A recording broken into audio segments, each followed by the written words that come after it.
Pemirsa, Ketua Umum DPP Angkatan Muda Pembangunan Indonesia Dito Aryo Tejo meresmikan kantor DPD AMPI Aceh yang berkonsep co-working space. Hal tersebut merupakan pioner di Provinsi Aceh.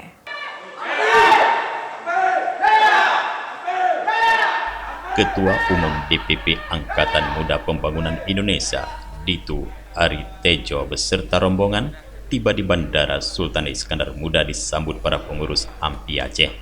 Sebelum melakukan kegiatannya di Aceh, Dito beserta rombongan terlebih dahulu berziarah ke kuburan massal korban tsunami di Kampung Siron, Kecamatan Inginjaya. Selain berdoa di kuburan massal, Dito juga menyerahkan bingkisan berupa masker kepada penjaga kuburan massal. Ketum DPP AMPI datang ke Aceh untuk meresmikan kantor DPD AMPI Aceh yang berkonsep co-working space.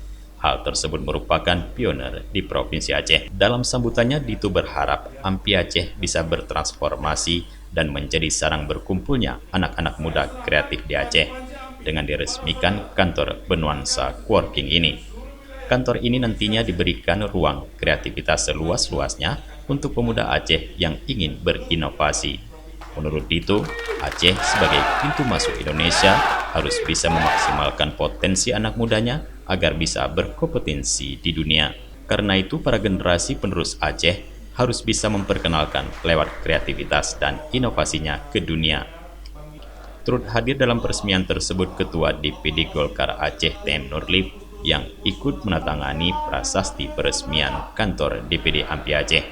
Dari Banda Aceh, Tim Liputan Aceh TV melaporkan.